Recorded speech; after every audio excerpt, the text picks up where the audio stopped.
You're listening to New Churches Podcast, a production of Send Network on newchurches.com. We discuss all things church planting. If you're looking to take your next step toward multiplication, you're in the right place.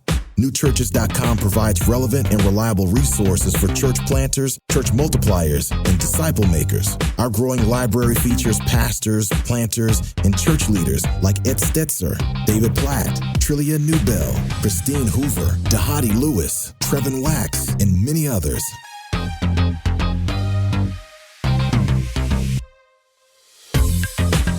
Hey, we're here at another episode of the newchurches.com podcast. By the way, just to remind you, newchurches.com is just all free resources. And that's the whole point of it, right? So everything, there's classes there, there's all kinds of other resources there. So don't think of yourself. This is not like the podcast is not a lost leader into some other resources that are for sale.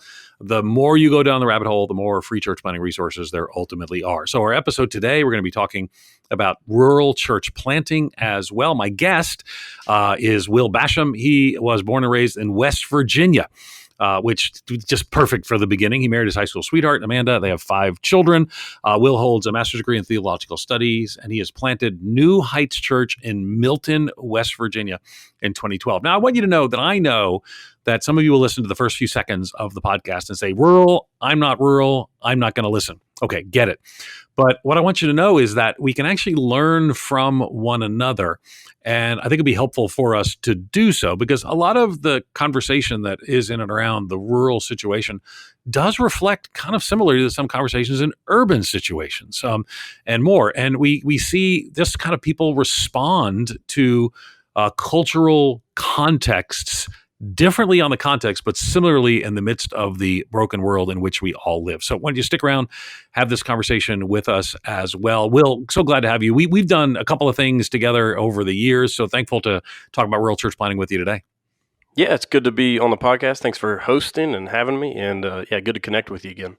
Good. Okay, so first of all, for a lot of people, they don't. Rural America and is just, or rural North America is just new to them. And for a lot of people, after the election of Donald Trump in 2016, they all of a sudden said, wait, what's this rural America? And then people were sort of interested in it. Hillbilly Elegy by J.D. Vance kind of caught a lot of people's interest and attention as well.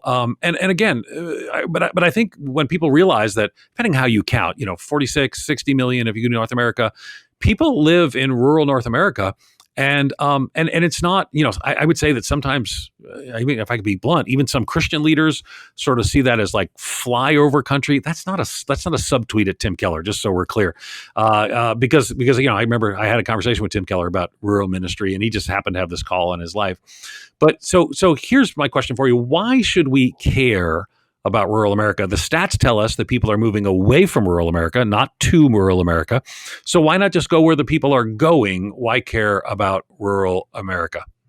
Yeah, I think if we're people of the book, we have to value what God values, and God values people. We believe in the Imago Dei. And that means wherever people are, then that is a high place of value. So when guys like me emphasize rural mission and church planting, it's not to the detriment of planting churches in urban centers or anything like that. It's just saying, hey, these places matter as well. When I was being assessed as a church planter, I had to answer the question so many times: why would you plant a church in such a small town? And I got tired of hearing it, but it was just like, I don't think I'm talented enough to plant in a big city. That was my main answer.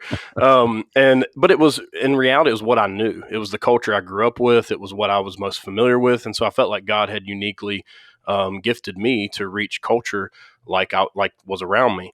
And so in reaching that, I found that there are a lot of unreached people in rural areas. And a lot of times as people leave for the city, so do good evangelists and trained pastors and planters, and a lot of those people just have an exodus out of rural areas. And so it's not to the detriment of urban centers or suburban areas, but it's just saying that anywhere there are people, they're created in the image of God, and it's important to have ministry there. Yeah, I love it. I got the same question when Don and I moved to the inner city of Buffalo, New York to plant. We got a lot of people asking, why go there? It was the fastest shrinking city in America at the time. It was the middle of the crack epidemic of the late 80s, early 90s. And yeah, I think in part because I think that the Lord loves forgotten places. I mean, what good can come from Nazareth, that kind of thing. And so when we started the Rural Matters Institute, people ask me because I'm a city person, right? I there's no seat. My wife calls me city boy. I grew up outside of New York City. I work in Los Angeles County. But I think what's happened is that sometimes when we devalue an area culturally, well, first of all, people in the cultural context know that people in the inner city know that they're undervalued by the culture, and people in rural America know that they're undervalued by the culture. And I think ultimately the Lord, as you said, the Imago Dei calls us to everyone. But I'm doing too much talking. I want to hear more from you. But I want to be an advocate for rural ministry because I think it's counterintuitive that somebody in my role does that, but it really does matter. So talk to us a little bit about your church plant journey as well. You went back to this, was it your hometown? And what was it like planting in a rural context? So much of our church planting methodology is based on ideas of there's a whole lot of people and they're going to value anonymity and they're going to come check out the church. None of that's going to happen in that context. Tell us your story. Yeah, so I actually didn't plant in my hometown, but my home area. So Yeah. I grew up in a town of like 800 people, and lived off the paved road. And growing up, I just was surrounded by poverty. Never even realized that there were vocational pastors in existence, like for most of my even teenage years. And when I ended up in seminary, actually read your book on church planting, and I was like, wait, you can just start a church? You're allowed to do that? Wow. And Wow. and Jerry Falwell used to tell students, I went to Liberty Baptist Theological Seminary, he used to tell students, go back to your hometown, start a church. Yep. And pastor it till the day you die.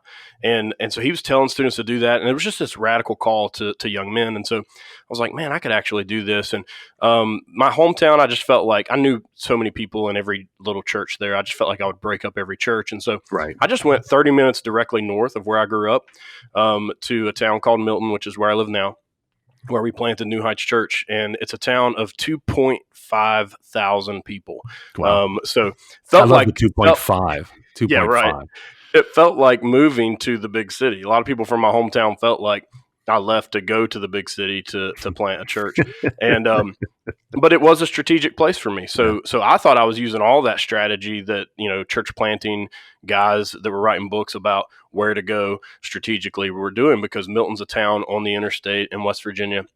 And so I was like, hey, this is strategic. And then I go to church planting assessments, and they're like, this isn't strategic enough. Right. And I was like, wait a minute. Anywhere there's people, it should be strategic That's right. enough. Anywhere there are people that need to hear the gospel, that should be strategic enough. And so we did it anyways. By the grace of God, we had a lot of help. And so we're 11 years into the church plant now. God's blessed it. And we found a great home close to our original home. And we love it here. We love pastoring and doing ministry here. Nice. Well, we're kind of there's always a romanticization of rural America, but there's a reason. I mean, it's a beautiful context and community. So, but part of the thing is most church planting models are based on the idea that you're going to start, you're gonna grow enough financially to be self-supporting, and if you have enough population base to draw from, you can get to full-time, ministerial support. You mentioned you hadn't seen anybody in vocational ministry when you were growing up. A lot of bivocationalism. What has it been like for you related to vocation? Just give us the journey. Yeah. So I hit the ground running and did some fundraising, and got support from, it was pre-Send Network, but through the North American Mission Board. And so through North American Mission Board support as well as fundraising, I was full-time from day one. Okay. Again, as a pastor who had not really seen full-time ministry that much in my life. And so I had a congregation of like 6 people, meeting in my house, and I was like, what do I do with all my time? And so really just became an evangelist and missionary in this small town. But I really felt like it really felt like an anomaly to the town. They were like, well, yeah, but what's your real job? Right. And, sure. You secretly working for the feds or something. Yeah. Like I was doing some kind of shady undercover stuff. But as the church continued to grow, of course, I learned, man, this ministry stuff can actually be pretty busy. This can be a pretty full plate. And so we actually have 5 people on staff at our church now, which in a small town is really crazy. It is Not a lot of crazy. churches have multiple staff like that. But our church is pushing an attendance of 300, which is like a mega church for a town, like I said, of 2.5 thousand. And so the size of our church is greater than 10% of the population of the town we meet in. And I think that's Which very we tell possible. people that when you get to 10%, you've just done your work. You should quit. So it sounds like Yeah, you've right. accomplished. You have reached Yeah, Milton, West right. Virginia. But tell me, I want you to come back to that. But tell me, like with 5 staff members, I'm assuming that a church of 300 is not supporting 5 full-time staff members. So how does that work? Yeah, so we have 3 full-time staff members and 2 part-time staff members. And yeah, we don't receive any outside support anymore. We support church plants and send money out. And yeah, and I think that bivocational ministry is incredibly important as we move forward in planting churches in forgotten areas, rural areas. But I think sometimes guys step into rural church planting and they assume that vocational support won't be there, and that's not always the case. And I think a lot of times in rural areas you have people that, because of the context they're in, maybe because of the poverty levels of where they are, that they assume that the people won't give, but maybe they just haven't been taught that, and taught about sacrifice, and taught about what the local church should do to support, staff that actually shepherds the people of God. And so we've had to do a lot of teaching on that, but we found that it's been very beneficial to pursue that, but also champion people that are doing bivocational work. One of our daughter churches that we've planted in the coal fields of West Virginia, the pastor works for the sheriff's department. And so he's working multiple jobs and doing bivocational ministry and doing a great job at it. And so we think it's a both and, not an either or. Okay. So let's talk some about that. The median income for a household in the town of Milton, West Virginia is $29,348. Median income for a family, $31,000. Per capita is $15,000. So these are, and 16% of families and 17% of the population are below the poverty line, including 28% of those under 18. So, I mean, this is an economically distressed area. Is that a fair description of the situation? Absolutely. Yeah. Okay. So what does that look like? I mean, this is something that's, going to be applicable across all contexts, planted in their city, you're dealing with the financial challenges that are there. I think a lot of people would like to know, how did you build a financial base to support 3 full-time and 2 part-time staff members? Tell us about that journey and how you teach and preach in around these areas. Yeah, I think you don't build something that you can't sustain, right? You see what you can sustain at the stage you're at, especially when you're looking at church growth. And so we never tried to overstaff ourselves beyond what our budget could handle. But we always looked at, as our church grew and as the budget grew, how could we stay in accordance with what we believe? Can we continue to add people to reach people? Can we be outwardly focused rather than inwardly focused on just having the programs that we want or the building that we want, or, you fill in the blank. But it's always about teaching faithfulness in a lot of little areas. And so we tell our members, it's not about, we're not trying to shake people down for money or get their W-2s and make sure they're given 10%. But we have a pretty robust membership process, which is unusual for the rural area that we're in. And one of the things that they do when they come into membership in our church is they pledge that they're going to give. And we don't dictate what that is, but we ask them to sign a covenant that they're going to give because it's part of worship. And we say, we just believe that God's called you to do this. And listen, if you're in poverty and you're having trouble paying your bills, one of the beautiful things that we do is we say, we believe that the church community exists to pay your bills for you. But that means you have to sacrifice and worship with your giving as well. And so one of the joys of our membership process is what I call the junk drawer promise to our members. The junk drawer that's got the big pins and the scotch tape and the batteries that are dead and all that stuff. We just say, hey, whatever life throws at you, the church is here to help you take care of that. The church in Jerusalem didn't end poverty for the whole city, but they ended poverty among them. And so the Bible says there wasn't a needy person among them. And we believe that should be true of our church. And so it's one of the most attractional things that our church does is people that are in covenant community with our church. We genuinely take care of them, and we do everything we can to do that. And that actually fosters and teaches generosity among our people, even if they're in poverty. Yeah, fascinating, and a distinction. So let's talk a little bit about one of the things. You were there at that meeting we did in Texas. I think it was Scalise, something Texas. Brian Jarrett was there. We created this Rural Matters thing, the Water Tower Network. Real thankful for Brian kind of helping launch that conversation. Still continues, by the way. If you're interested, people can look at the show notes to the Rural Matters Institute. But there's a lot of talk of bivocationalism in that context. Now, so you clearly have vocational clergy. We technically say that you're almost sound like you're cautioning people not to think exclusively about bivocationalism. But talk to me a little bit about where is appropriate to do bivocationalism, because it seems that much of rural work is done by bivocational pastors. So talk to us about that, and then kind of the journey you went on as you wrestled through bivocational versus vocational. Yeah, I think it's necessary, and I think that a lot of the churches that are particularly in West Virginia where I'm at, I see the need for bivocational ministers, and so I think church planting is going to have to have a lot of church planters that start out at least bivocational. Normally, it's the other way around. We'll fundraise really good when we're starting a church and have a good prospectus and get people to buy in. But then if it doesn't grow as quickly as we had hoped, then we kind of shrink down to bivocational. I think we might have to begin thinking of doing that the opposite, that we begin bivocational with hopes of one day maybe being vocational. There's another guy planting a church about 2 hours north of us who's bivocational right now, and he's got a prayerful and hopeful budget that he is hoping to grow into that has him as a vocational lead pastor, but they're just not there yet. I think that will become the more wise way to do things, because you're not making assumptions on how quickly the church is going to grow or how big the church is going to grow in the long run. And so I think those are healthy questions to ask, especially when we're starting brand new ministries and we don't know what to expect dropping into new towns, especially in a post-COVID world where the culture is way more polarized. A lot of times in a given location, we don't know how the community is going to react to a new church coming into a given town. Those are elements that I think will lead us into a wiser look at do we begin to plant more churches bivocationally, and then just see what God does, right? Yeah, that's good. And if the Lord moves and if there's growth, then praise God. Yeah, so let's talk about the cultural polarization. Are you concerned about rich men north of Richmond? Has that been the talk of some of the conversation? It's, of course, those of you who don't know, that Oliver Anthony did a song that kind of went viral to say, I mean, it was crazy. Number one, Billboard Hot 100. Yeah. People say he's Appalachian. He doesn't identify as Appalachian. He's from the Piedmont. But so talk to me a little bit about kind of why people were attracted. Of course, that didn't become part of the culture war itself, the cultural division itself. But what did that resonate at all with you? Give us some commentary around there. Yeah, it did. First of all, it's just good music, good Appalachian music, and so thankful for that.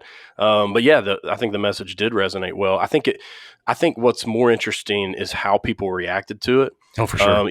Even some of the interviews with him, he's like, everyone's taking this wrong, right? But everyone gets so amped up about their views and opinions of it, right? And I think it's indicative of the polarization that's in our culture. It's just like everything pushes us far to the right or far to the left. And, I'm just over here pushing 300 pounds, eating fudge rounds and feeling judged a little bit. But that lyric didn't bother me because I'm 6'6". So he says, if you're 5'3" and 300 pounds. Just so there's, I don't know that everyone knows the level of the detail of the song, but that was a part of the song, actually a controversial part of the song, and a part of the song I didn't find particularly helpful for his message, but it's basically talking about people cheating welfare, and that, people push back on that part. But I think I don't want people to miss that there's a sense of being left behind and an unfair world that's there. And I do wonder, so how does that work for, rural America really has been unhappy, and hard to speak in generalizations, but has known that it's been ignored and left behind and marginalized. And sometimes people just speak dismissively of it and spoke up and saying no more. Songs like this kind of speak to that. How does that work? Because that also, there are people going to get upset, and how do you navigate that in your church so they can be on mission? They can be in a community of people who may have different opinions. How does that work? Well, and here's my take, and if you don't like it, you can just listen to the next episode and we'll just edit it out. Be done with it. Yeah, there you go. My take is we have to take that angst that exists that you hear in a song like that and the response to a song like that, things that go viral like that. You see the angst that exists and the anger and the frustration of rural people, the feeling that they're left behind. And what's happening is they tend to look for it in a political revival rather than a gospel one. Mm. And I believe the church has the answer to those things, but it's not found in the physical realm. The answer that a lot of rural people are looking for is not all their bills being paid and them having an easier life, but the answer is in the gospel. It's in a spiritual answer, not a physical one. And so when we meet people where they are and say, hey, our world might suck, we might have a lot of really difficult things, but the answer that is better than that is a spiritual and eternal one, and you can actually find that hope in the community of a local church.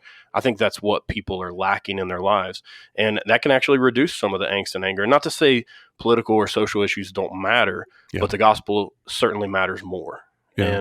And when we mingle those and we kind of forget the gospel or lump it in with those things instead of keeping it above those things, I think we're misguided, and we just become part of the noise and chatter of, Twitter or whatever. Yeah. We've gone a little long because I think it's just a fascinating conversation. But I'm interested. You've got a town of 2,500 with 300 people coming to church on Sunday, which probably, if you've got 300 people on a given Sunday, you probably got 600 to 700 people engaged in the life of your church. So it's clearly not just Milton, but around that as well. So at what point does it feel big, and how do you navigate that? I'm guessing you're the biggest church in town now. Yeah, we are, and it does feel big, and we're actually we have 2 services, and we bought a building, and we're getting ready to move to 1 service, and so it's going to feel a lot bigger. And I'm actually doing some leadership coaching, and my coach was talking to me. He was like, "What have you done to prepare your people, that are Appalachian people, to adjust to that? It's going to feel like just such a big church service, and they don't like that, or they're not used to being in any gathering that big." And I was like, well, I haven't really done anything to prepare them. And he's like, you better start. And so we're working on that. But just trying to teach people that, like, in a sea of faces, like, you're not forgotten. God knows you, and actually celebrate it. It is good that this many people want to center their lives on the gospel. And God has raised up a force to be reckoned with that hell can't stop. And you can reach so many more people in these small communities that you live in, and we can plant so many more churches. And so we're trying to celebrate it and champion it and just keep the momentum going. But I'm not overly optimistic either, and I don't want to be unrealistic. And I realize that churches are going to plateau, and we're 11 years in, and we're probably coming close to that. And so I want to even think in longevity. How can we continue to give birth to daughter churches, plant more churches, so that the legacy is just bigger than what our singular local church could be. Fascinating conversation, helpful conversation. As you're hopefully listening, let's remember that God is at work in rural contexts, and God calls people there. Maybe you called there, partner with others are going to call to reach there as well. We're thankful for the good work of Will Basham. Will, thanks for taking time to be with us on the New Churches podcast. Yeah, really happy to be here. Thanks, man. You've been listening to the New Churches podcast, brought to you by Send Network. If you like what you heard, take a few minutes to rate and review us, or share this episode with a friend. It's the best way to show your support. To find more reliable resources to start your new church well, visit newchurches.com.